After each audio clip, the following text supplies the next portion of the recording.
नमस्कार। आप सुन रहे हैं अपनी विरासत। कल महाशिवरात्रि है।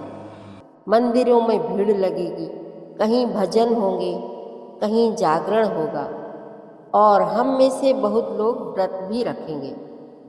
लेकिन एक प्रश्न है, बचपन से हम सुनते आए हैं महाशिवरात्रि भगवान शिव के विवाह की रात है। तो क्या यह केवल एक शादी की सालगिरह है? अगर ऐसा है तो शास्त्र इसे रातों की सबसे महान रात क्यों कहते हैं? आज हम कथा नहीं सुनेंगे, आज हम समझने का प्रयास करेंगे। क्या सच में इस दिन शिव जी का विवाह हुआ था? हाँ, पुराणों और लोक परंपरा में यह माना जाता है कि इसी रात भगवान शिव का विवाह माता पार्वती से हुआ। सती के देह त्याग के बाद शिव जी बैरागी हो गए थे। उन्होंने संसार से संबंध तोड़ लिया और गहन समाधि में चले गए। तब सती ने पार्वती के रूप में जन्म लिया। माता पार्वती ने कठोर तप किया, वर्षों तक धूप, वर्षा और हिम सहकर। आखिरकार शिव जी प्रसन्न हुए और विवाह को स्वीकार किया। इसीलिए आज भी कई स्थानों पर महाशिवरात्रि पर शिव जी की बारात निकलती है। लेकिन यदि यह केवल विवाह ही है तो फिर यह पर्व आधी रात में क्यों मनाया जाता है और जागरण क्यों किया जाता है? यहीं से रहस्य शुरू होता है।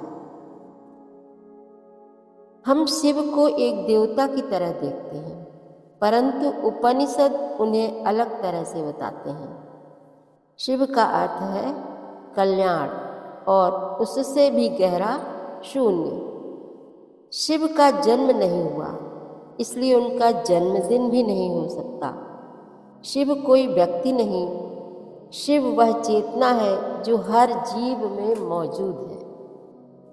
जब मन शांत होता है, जब विचार रुकते हैं, जब भीतर मौन उतरता है, वही अवस्था शिव है। इसलिए महाशिवरात्रि किसी व्यक्ति का उत्सव नहीं, एक अवस्था का उत्सव है। अब जानते हैं शिवलिंग का रहस्य क्या है। बहुत लोग पूछते हैं, हम पत्थर पर जल क्यों चढ़ाते हैं? असल में शिवलिंग मूर्ति नहीं है। पुराणों में वर्णन है, ब्रह्मा और विष्णु के सामने एक अनंत प्रकाश स्तंभ प्रकट हुआ। न उसका आरंभ मिला और न ही अंत। उसी अनंत ज्योति का प्रतीक है शिवलिंग।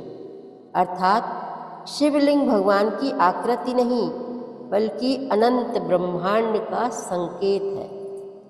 जब हम उस पर जल चढ़ाते हैं तो हम भगवान को ठंडा नहीं कर रहे, हम अपने मन की अग्नि को शांत कर रहे होते हैं। महाशिवरात्रि में कहा जाता है सोना मत। क्यों? क्योंकि ऋषियों ने अनुभव किया कि इस विशेष रात मानव शरीर की ऊर्जा ऊपर की ओर उठने के लिए अनुकूल होती है। इसलिए योगी लेटते नहीं, बैठकर ध्यान करते हैं। नींद शरीर की ओर ले जाती है और जागरण चेतना की ओर। महाशिवरात्रि का जागरण भगवान को जगाने के लिए नहीं, स्वयं को जगाने के लिए है। हम सोचते हैं कि व्रत भगवान को प्रसन्न करने के लिए होता है, लेकिन नहीं। भोजन शरीर को भारी बनाता है और भारी शरीर ध्यान नहीं कर पाता। इसलिए फलाहार रखा गया ताकि मन हल्का रहे और मंत्र दिया गया, ओम नमः शिवाय। यह केवल शब्द नहीं है, यह पंच तत्व का संतुलन है। जब इसे धीरे धीरे जपा जाता है तो मन की चंचलता कम होने लगती है और जहाँ मन शांत होता है वहीं शिव अनुभव होते हैं। अब वापस आते हैं उस प्रश्न पर, क्या महाशिवरात्रि शिव पार्वती का विवाह है? हाँ, पर उसका अर्थ बाहरी विवाह नहीं। शिव चेतना है और शक्ति पार्वती ऊर्जा है। जब हमारे भीतर विचार शांत होते हैं और प्राण स्थिर होते हैं तो चेतना और ऊर्जा का मिलन होता है। यही आंतरिक शिव विवाह है।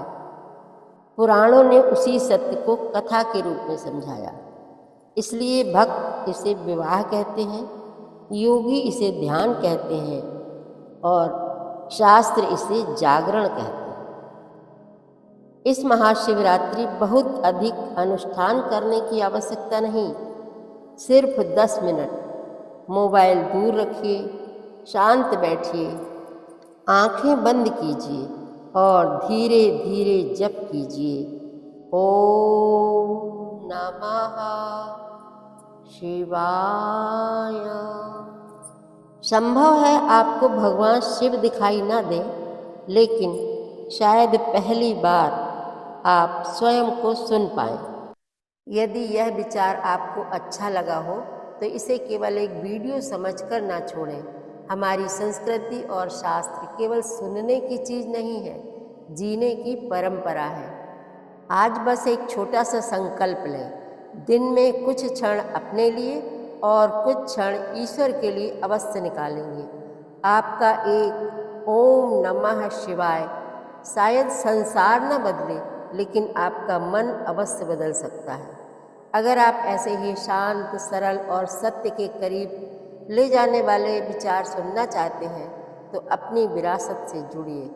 चैनल को सब्सक्राइब करें और इस संदेश को उन लोगों तक पहुंचाएं जिन्हें आज इसकी आवश्यकता है। इसी आशा के साथ फिर मिलेंगे। हर हर महादेव।